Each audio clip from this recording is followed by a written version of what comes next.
This is Grapplers Talk. What is up, fans of Grapplers Talk? This is Dave coming at you with another episode each and every week. Thank you to everyone for tuning in to the podcast, downloading the show wherever it's downloaded, YouTube, Spotify. Thank you so much for tuning in. We appreciate all the love and support we get. I am blessed to have some partners along this thing with me, and I couldn't do this show without our friends over at Butterfly X, always supplying the best rash guards. I'm actually wearing one right now. They're the most comfortable rash guards out there, top quality. They also make gis, belts, anything that you need for your academy. Hit them up, Butterfly X. Also, use our promo code on their website. At BFX Gear on Instagram, and you will receive 10% off. Code word Grapplers Talk 10. And thank you to everyone for supporting. Also, thank you to our friends over at Spar Bar Soap for always continuing their support with the podcast. I'm thrilled this week. I've had this gentleman on a prior podcast of mine. Shout out to my buddy Chad over at Center in the Saint. And we had a good time interviewing this gentleman and his brother. But, recently he came up to me and he signed his kid up for jiu-jitsu. And at the same time, he signed himself up. And I'm excited to introduce none other than a great friend of mine, a good friend for a long time, none other than Jesse Cantu, man. Welcome to the podcast. Thank you. Yeah. Feels good to be back on here. Yeah. Years. It's an honor to have you, brother. And I just got to say, we were training your son one day, and I was telling him some legendary stories. I was about a superhero in town, and using his some legendary stories of his dad and uncle out there, rescuing a lot of people. And it was just a fun time. But man, welcome to the show. I want to talk to you about a few different things. You come from the old school days, right? And, back then it was hard to find black belts, right? Yeah. When we first started, it was few and far between. And, you've been doing this for a very long time. You dabbled in a little bit of MMA. You've done some boxing over the years. You've done quite a bit of jiu-jitsu.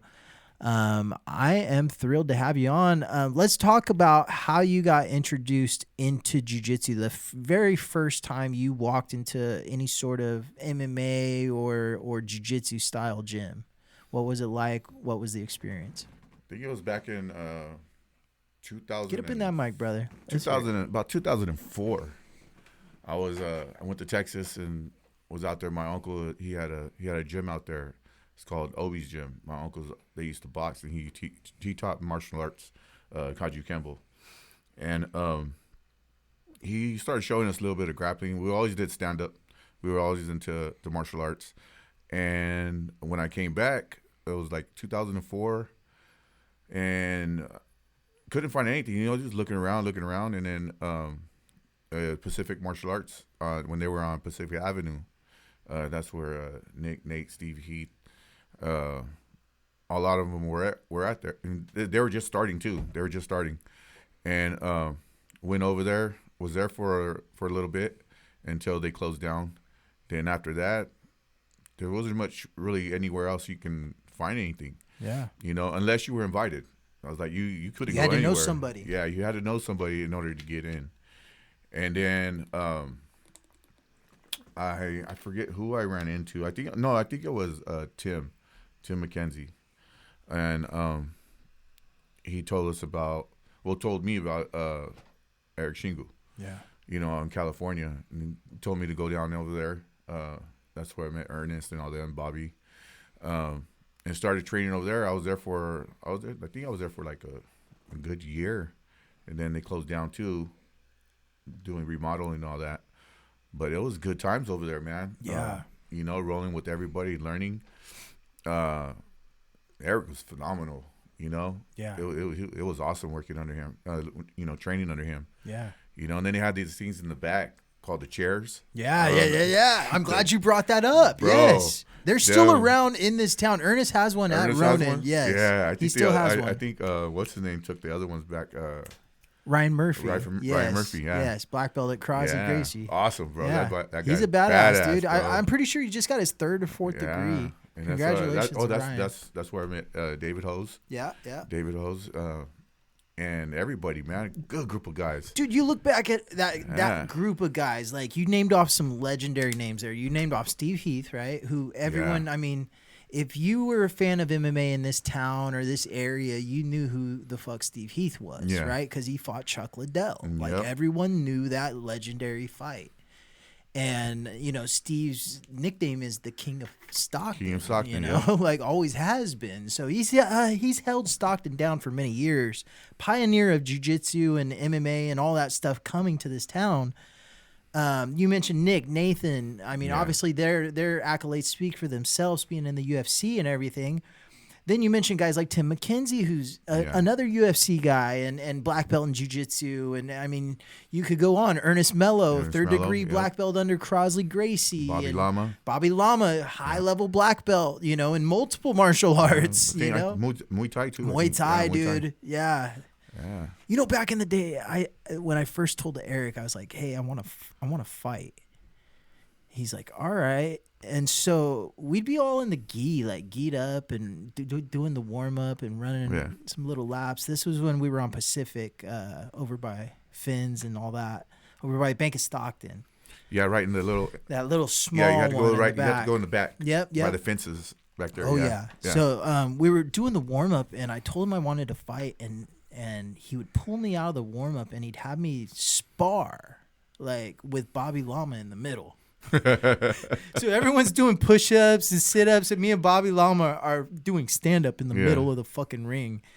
I never understood what was going on. I never asked Eric, but like over the years I kind of figured it out. Like he was just testing my toughness, seeing if I really did want to fight. If I was down for it or not. And I never turned him down. I was ready to go. So dude, those guys were all legends and killers to this day. Chuck Walker, I mean, another high-level black belt, and just Sean Johansson. Again, congratulations to Sean for getting his black belt recently. Yes. Oh, okay, okay, didn't know that. I have him on my Facebook too. Yeah. Man, he's I think he's out in Santa Cruz with what's Claudio Franca. Yeah. I think that's where he's just That's wild, man. But you name all those guys. All those guys are still in jiu-jitsu. Yeah. Like, they're lifers, you know. They're committed. And even back then, knowing that they were going to stay. Like, there was people that came and went and things like that. But you knew those people were going to stay in this thing forever. Yeah. It's been, man, damn, what, 2004? Damn, over 20-something years. Yeah. If you could describe what California Street was like, what do you remember about it? Like the chairs, I remember the green mats. That it was really fogged up if you trained at night. Yeah, just walking in, man, you just like the smell, right? The smell, like a wrestling room, you know? Oh, dude, it was like a wrestling room. Crazy. You walk in there, it's like, and it wasn't really big. It was narrow. Yeah. Then they had the little changing in the back where the chairs were at. The weights. Yeah, back there. Yeah. And then you know, get ready, warm up real quick. It was a quick warm up, and Eric liked to get things done. Yeah. You know what I'm saying? Get in there, and get the workout in. You know. Right.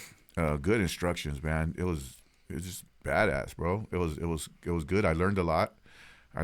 With them. Had Tim got me an arm bar and popped my shoulder, bro. Yeah. It's still like that. It's still messed up. You know, and it was weird, bro. It was like I went and worked out first, and I never work out before I go train. Right? Never did that. But my dumb ass went and did it, and he just barely yanked it, and all you hear is like, oh man, it's horrible. It was like that. Every bit, like I still tell him about it. It was like it's still like that, bro. It's still indentation. But you know, there is some crazy like times at that gym. Like I remember walking in and seeing Tim McKenzie over there training with the red, white, and blue mohawk. Yeah. And I was super deep in the circuit, like as far as following it. I was Mm-hmm. reading all the magazines, and I knew all the guys that weren't in the UFC yet, and shit like that. And just being in Tim's presence and them talking about him fighting in Japan in the next few months, and I'm like, whoa, like, the this first- place is legit. The first time, I think it was Nick, and it was Tim. Me and my brother went to our first little MMA to watch, and they fought on that card. It was an Ione. We were right there front row, watched it, and that's where we seen them at, and that's where, because I think that's when I had met them, and we went and watched their fight, and then that's how we ended up going and training at Eric's. Yeah. You know, and it is ever since then, bro. Good people, you know. You stay in touch. You know, you see them Right. passing by. You know, it's funny because Sean Johansson, he used to patrol in my neighborhood, right in my neighborhood over on 9th Street out south. Yeah. And when I told him where I live, he goes, "Hey, you live right there in the second house on the corner right there?" I was like, "Yeah, it's my house." He goes, "Don't worry about it. I'll watch it for you." One time he told me, he rolled up, we were at practice, and he came with, "Hey, there was some dudes over there hanging around on your fence." I pulled up, told him, "Get the fuck out of here." Like that. So I was like, I told back at that time I was married. And I told my wife then, I told her, it was like, you know, it was like, you ain't got to worry about nothing. I was like, I know some people. Yeah. You know what I'm saying? So I have a legendary story about Sean. Sean, ironically enough, I was training jiu-jitsu at Eric's. I had got to know Sean and Chuck and all those guys, and my dad used to hang out at Starbucks all the time, and Sean was a frequent visitor over there, and him and my dad knew each other without knowing that, you know, we were all connected. And so one night my dad gets his generator stolen out of the back of his truck, and he went to Starbucks. He tells Johansson about it.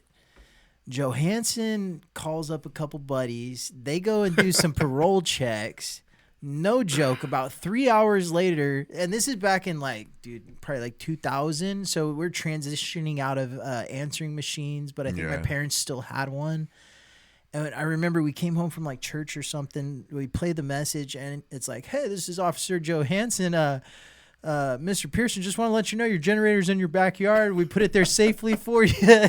We got it taken care of." No joke, bro. The Honda generator is back there. My dad just bought it, you know, or something, and they got it back for us. Legit, dude. That was pretty tight. the awesome thing was there's no egos back then, man. Yeah. No egos. Everybody went to train hard. Yeah. You know, there was higher levels, you know, but everybody trained hard. There was no egos, man. Yeah. Everybody walked out. You know, you leave your egos outside, come in, you train hard, go home, have a good time. Yeah, you know? that's how it should be. You know, there was nobody like, you know, trying to hurt somebody. You know, it was good. Yeah. You know, good times, man.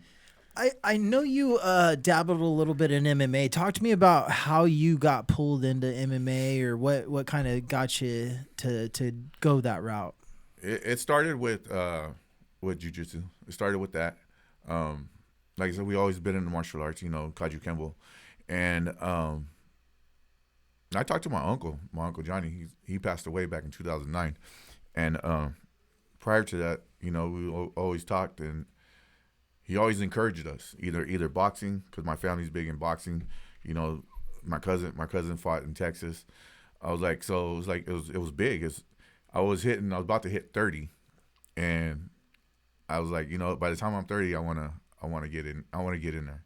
I go, God, test the waters, you know. I just want to get in there. Test your skills. You know, as soon as I hit 30, I was like, all right, let's do this. So this one, California Street, that's when it closed down. We didn't have nowhere to go. You know, everybody scattered, basically. Garages here and there. And then we had, I forgot who, Bobby, I think it was Bobby and Shiloh. They were over at Stockton Fight Club. Yeah. They were over there, and we walked in there, and because we already knew them, and we started working out there. Me and my brother, and then Isaac came. Isaac walked in. Isaac was like 220 pounds. He's a fat boy. He was a fat boy. He was a fat boy. Oh boy, he had some nuts on him though. You know, he came in. We all worked together. You know, and we started teaching a little bit of kickboxing. That way we can train there. Yeah. You know, and then the owner, I think his name's Justin. Can't remember. Yeah, last they name. were weren't they the Dominate Fightwear guys or something like that? Yeah. Yeah, Dominate, they were. Yeah. Yeah. They sponsored everybody around there. They were good. He said he was gonna put on a show over at the Thornton, and he asked. I was like, yeah, I'll do it. Yeah. You know, it was I was 220. Was that the show in the barn that they did? No, that was it. It was in Thornton and the Bull, the Portuguese, yeah. The Bull Stadium, or whatever, right? It was over there, bro. It was something else over there, bro. Yeah.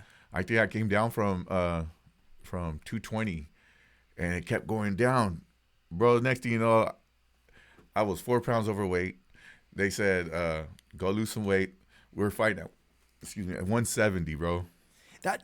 But see, if you know about the circuit back then, like and I'm talking to the old school guys right now, like you negotiated weights up until you got on that fucking scale, pretty much. Like you and you put in all this time and effort and travel to get to the fight, so you got to make the weight, you got to make it happen. You need the payday, right? If you're pro and all that stuff, so.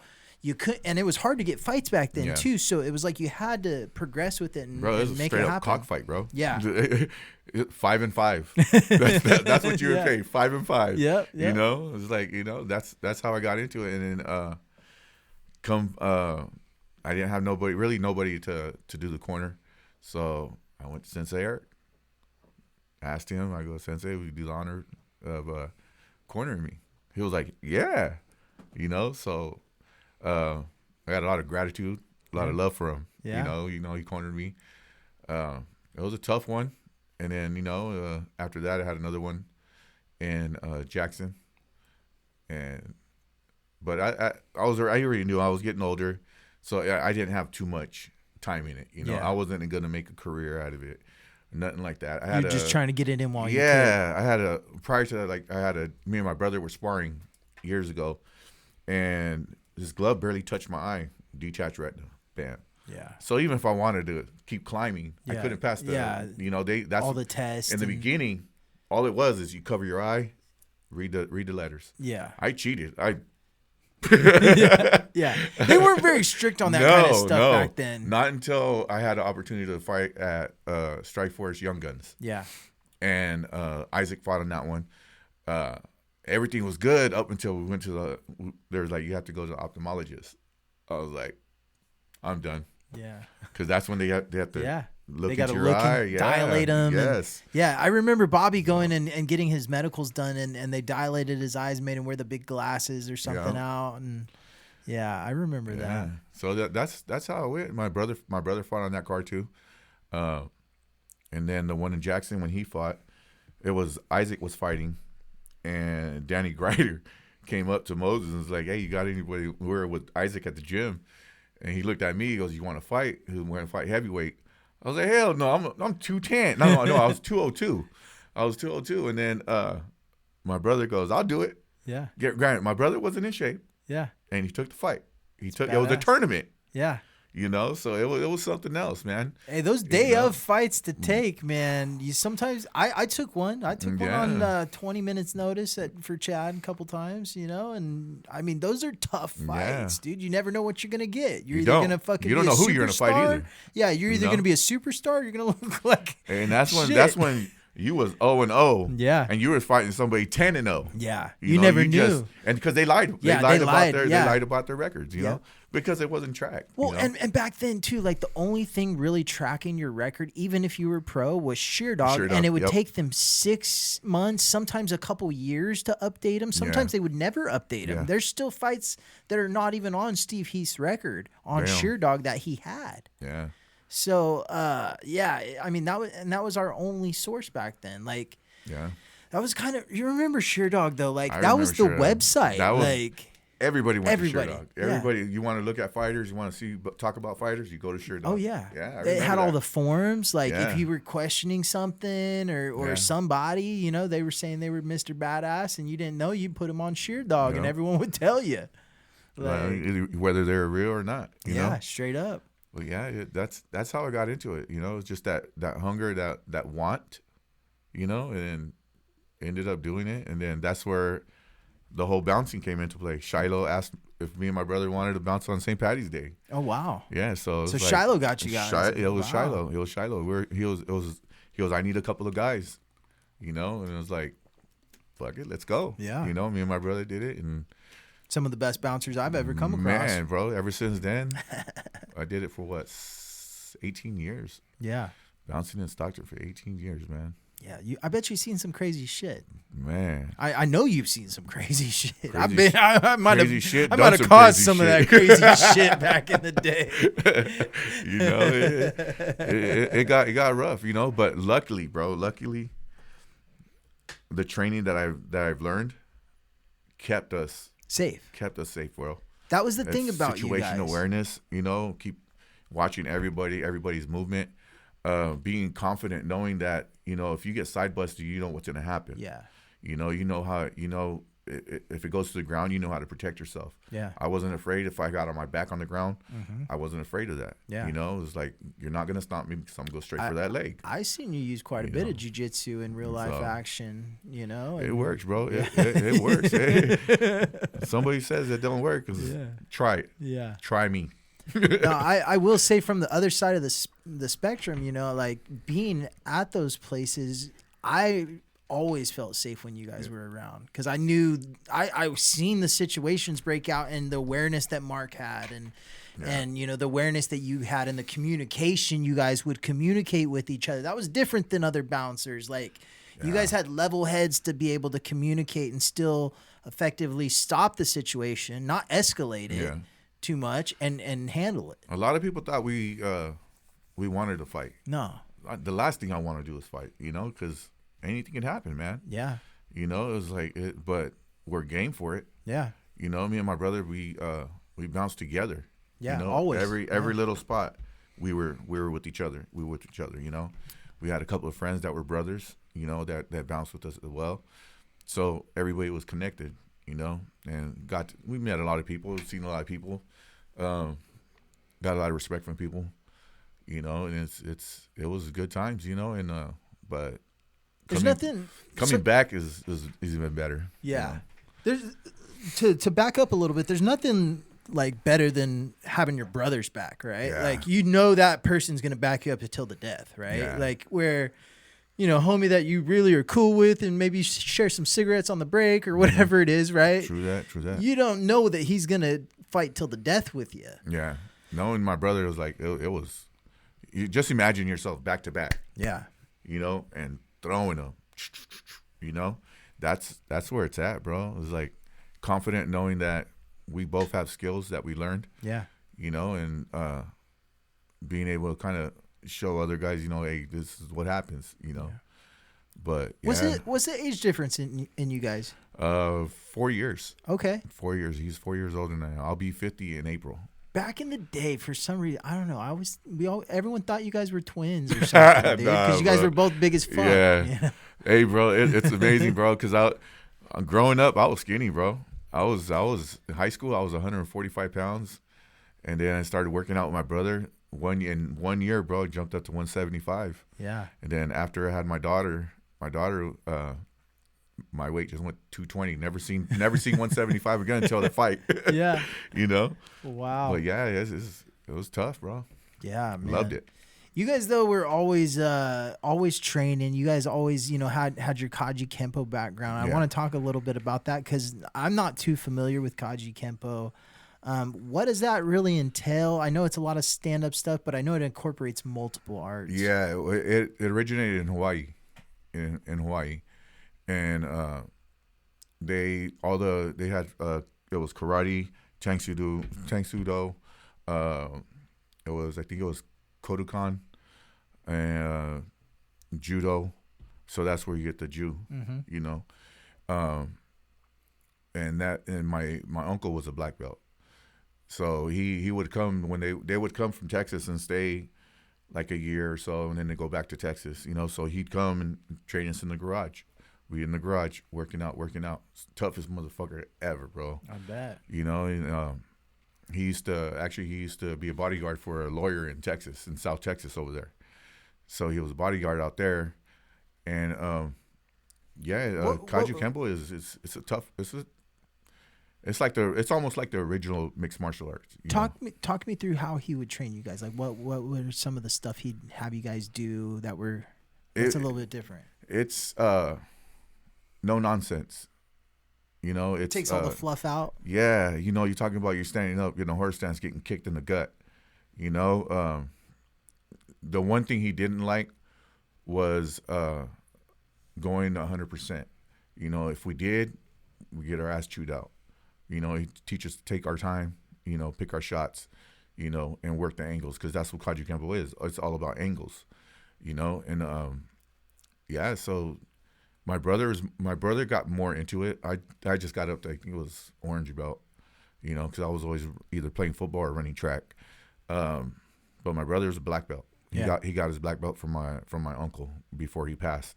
Wow. Yeah. So he every once in a while he'll fly back to Texas and do my uncle. They have a ceremony, right? Yeah, he did it over there, and he would go over there and they have a tournament for cancer, because my uncle passed away from cancer. So they have a tournament honoring him. So my brother went over there and he was out there with them, and then he would go to the Bay Area, because it's big in the Bay Area. Kaiju Kempo is big in the Bay Area, and he would go out there and he would train. They would all be in the park training, stuff like that. It's amazing, because all the techniques, the original Kaiju Kempo, all the techniques, they were all used in I don't know what they call the little villages or whatever back in the days, but they would test it. Oh, wow. If it didn't work, they threw it out. Damn. So they would go pick fights and fight hand to hand. And if the move didn't work, get rid of it. Wow. So it was a tough sport. Not sport, but it was a tough art. Yeah. Do they do a lot of like tournament style stuff or anything like that? Yeah, in the Bay Area. Yeah, they have a lot of tournaments. They have big ones in Vegas. Yeah. And it's a hard style. It's like Kempo. Yeah. It's a hard style. But that's how we started. I started off when I was 10. We did Taekwondo. Then I started playing football, but then it kind of went on to this. So everything just went from there. It was like when I decided to fight, my brother decided.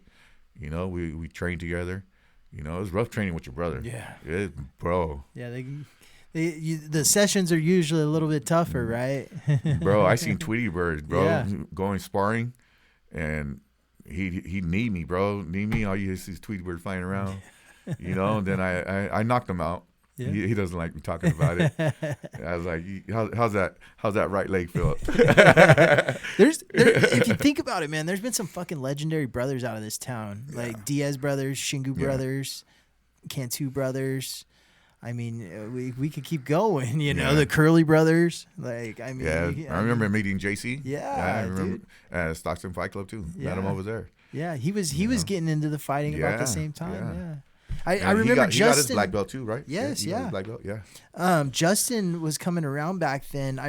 This was probably when he was transitioning away from Stockton Fight Club, and unfortunately, that Stockton Fight Club went through some shitty management and ownership, because it should still be around to this day with how advanced it was. They were more after the money, They seen people training and wanted to get in there and make the money off of it. Yeah, they were hitting it while it was hot. Yeah, and if they would have did it right, I mean, it was still. It was a far advanced gym for its time. Yeah, for being in Stockton, they had the cage in the corner, they had an open mat for grappling. Yeah. Then they had a boxing. The Diaz where Nick and Nate were training, they were training with Torres at the time. I don't even think they had the amenities that. No, it was all downstairs. All downstairs was all Taekwondo. Upstairs was mats and a boxing ring. Some workout stuff too, right? Yeah, that's it. Yeah. Wow. Did you ever train much with Phil Torres at all back in the day? No, he was up there. He was up there training with everybody else. Yeah. It was Nate. I think Nick was 19. I think it was when I met him. Yeah. I think it was around that age. And I think he was getting ready to fight Robbie Lawler. Yeah. And Steve was getting ready to fight Yuki Kondo. Oh wow. Yeah. Those were some big fights. You could still see those fights on YouTube. You could find Steve fighting Yuki Kondo. You can find them. Yeah. Yeah, and then you know what's crazy is if you get to talk to Steve about some of those stories, man, he'll tell you all the behind the scenes negotiations. I mean, dude, some of those early fights that Steve had, promoters weren't even gonna pay him. Like Steve had his first Some shady people, bro. Steve tapped, I think, 3 or 4 dudes in one night, hit them all with the heat choke, and he was supposed to get like $500 or $1,000 for winning the whole fucking tournament. And the guy's like, "Yeah, I'm not gonna pay you." And Steve's, going back and forth with the guy. Steve even told me Chuck got involved. Chuck Liddell got involved, because he was. I mean, San Luis Obispo isn't that far. That's still kind of local to us, but wild times, man. It was, bro. You were really young. I was young, man. I found this stuff in high school, and I was tagging along with older people than me, and I always felt like an imposter. I shouldn't have been in some of the spots I was in, but I'm fucking backstage at the Stockton Arena, getting ready to walk out with some fighters. That's pretty cool. But no, it's been a fun run. But I want to kind of fast forward now, and just recently you got back into jiu-jitsu and got your son into it, and decided to do a little tournament. And let's talk about what it was like after that big of a layoff, and how long the layoff has been, getting back in there, testing your skills, testing your abilities. We'll go with what'd you call me? A double white belt. So over 20-something years, I think it was, since I even touched the mat. Yeah. 2007. It felt good. I started because my son has ADHD. Bad. It was hyperactive. I needed something to calm him down. So I told his mom, it was like, I want to put him in it. She wasn't really for it at the moment because she thought he was going to use it to, fight other kids, because, most parents think that. Yeah. And I was like, no, it's not about that. I go, we don't swing, we don't hit, we teach basically ground, and how to recover and how to stay on your feet or, get out of situations. I go, but at the end of the day, I go, it's fun. Yeah. And got him into it, and that's when I decided, I was like, you know what, I want to do this too. I want to do it with my son. So did that, and I was just doing it just to get back in the game, and I got some achievements I have to get to. Yeah. It's like, you're a black belt.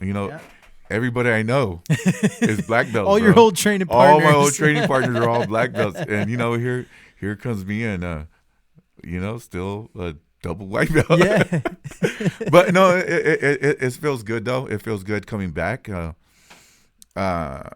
Once you spoke about the tournament, I was like, I contemplated at first. I was like, yeah, no. And then I just woke up. I was like, fuck you, man. I was like, let's do it.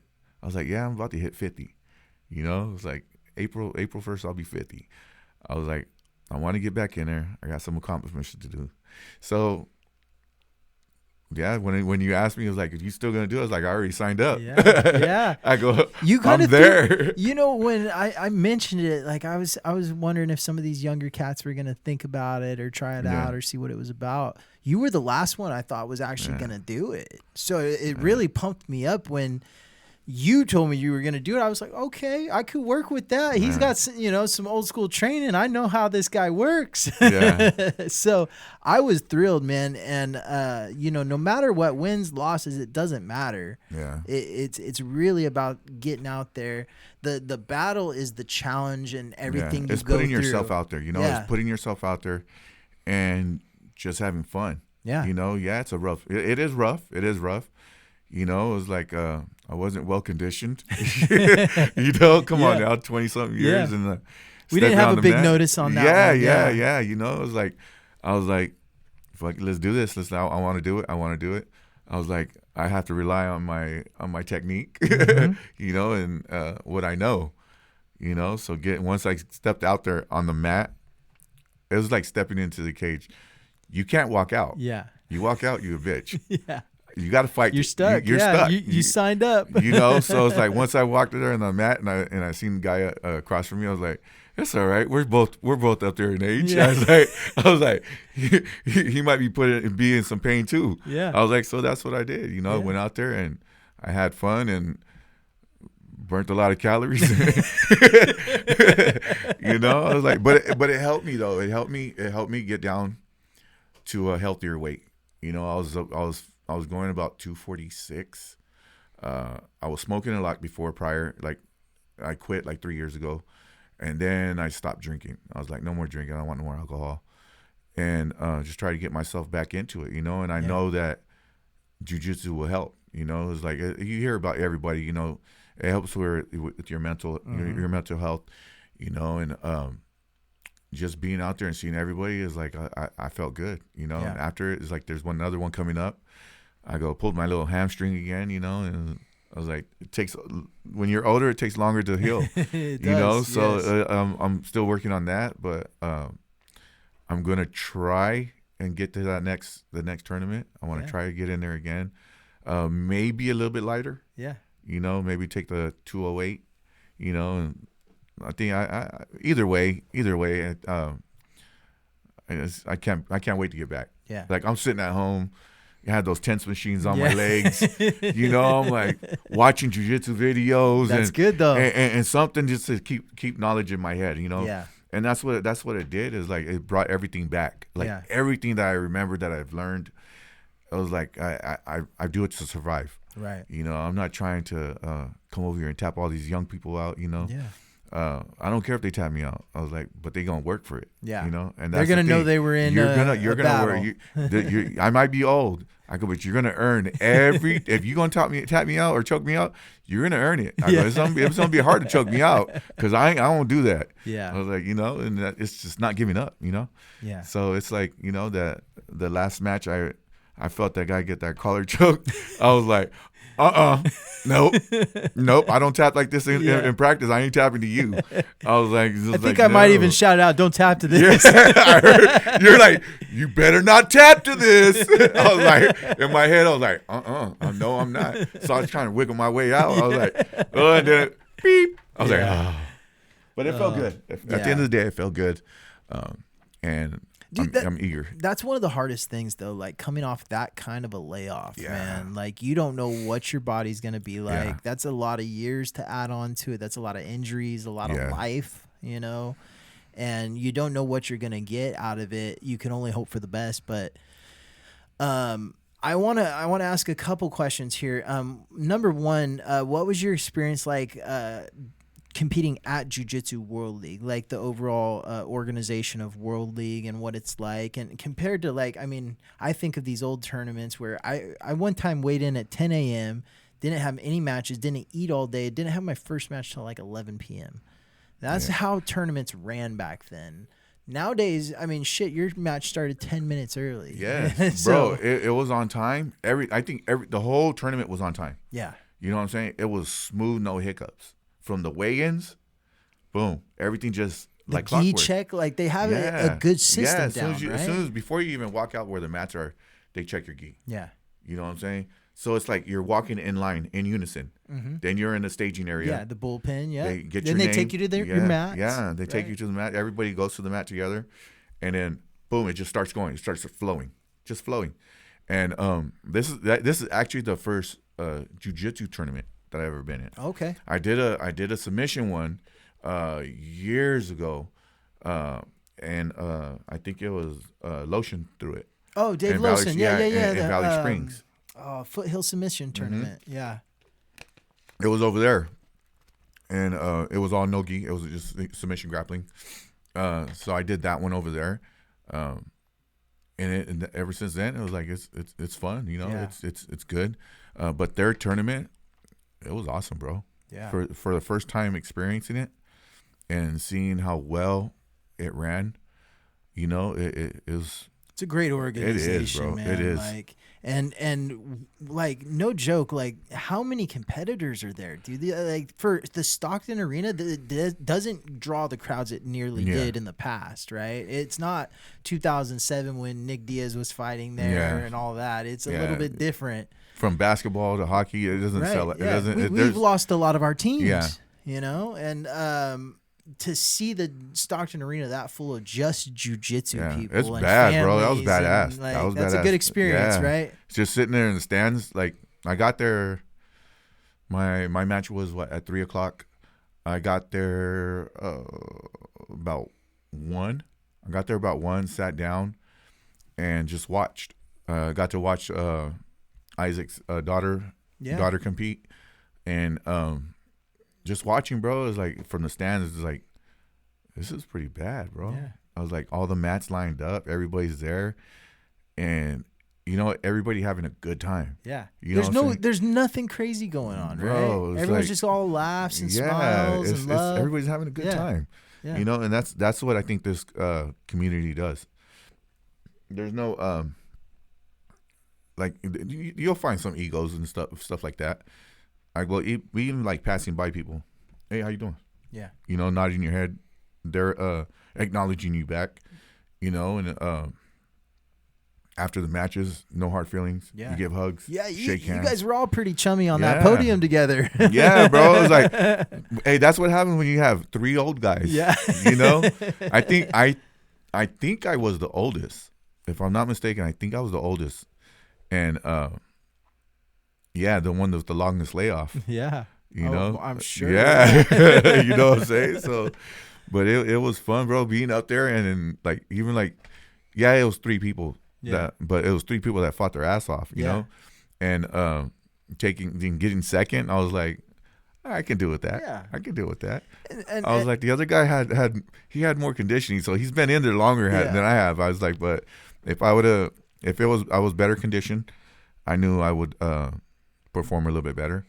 You know, it's just shaking all that rust off. Right. You know, shaking all that rust off and having a good time and just going all the things that we trained. You know. Yeah. Well, and the good thing about, like, I mean, where you placed in that is, like, I mean, you had 3 guys, and that's nothing to be shameful of. There's 3 tough competitors. You won one, you lost one, you had some room for improvement. Yeah. But you also didn't go in completely defeated. Yeah. So that's kind of the great thing about that is, you know, had you gone 0-2 and been like, shit, dude, Yeah, bummed out. participation medal. like I don't do that. on. You can keep that thing. Yeah. I've given them back, bro. I'm not about participation. I grew up in an era where if you lost, you lost. Yeah. Take it on the chin. Yep. And go walk. Go walk away. Yeah, you know, like nothing to cry about. You know, but that organization is like, I look forward to doing a couple of more. Yeah. You know, maybe, you know, up until I'm 60 or something. You know, I talk about 60, right? It's like 10 years from now. You know, I'm like, fuck. Not like, that far. I was like, oh no, be walking in with my cane, you know. Yeah. Master 10, right? Right. You know, but yeah. It was Yeah. good times, man. Good times. Good being back. Yeah. Good being back. Having a lot of fun. I want to know what's some of the goals you have for your journey along the way, like some immediate goals and obviously some long-term goals. More get better at what I'm doing and leveling up.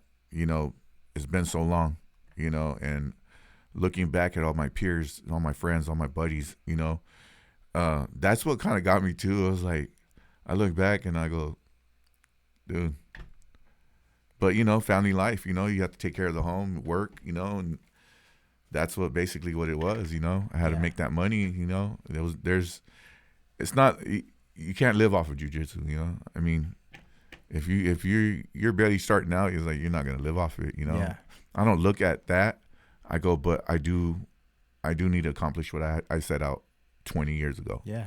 You You know? started the journey, right? Yeah, I started it. I had to quit. I didn't quit. I had to stop.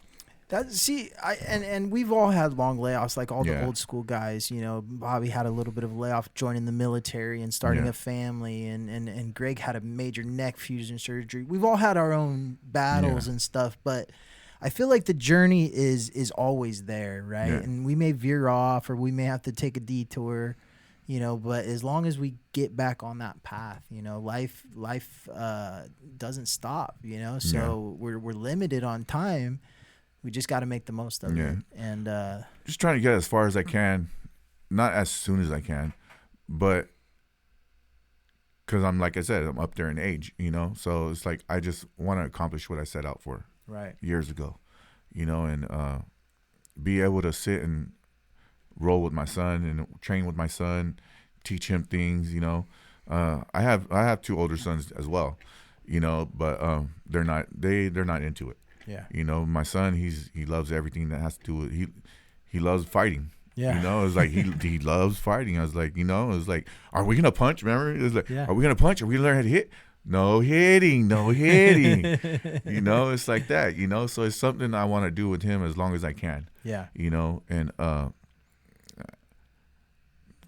get my blue belt. Yeah. I was like, I got to get my blue belt. Yeah. That's a mission And, you started a while ago. Yes. Time. What I had, I was almost there. Almost there, and things happened, life happened, and I had to walk away. And I was like, even though I had no grace back then, fully gray now, but yeah, I got goals to make and things to accomplish, Yeah. and that's what I want to do.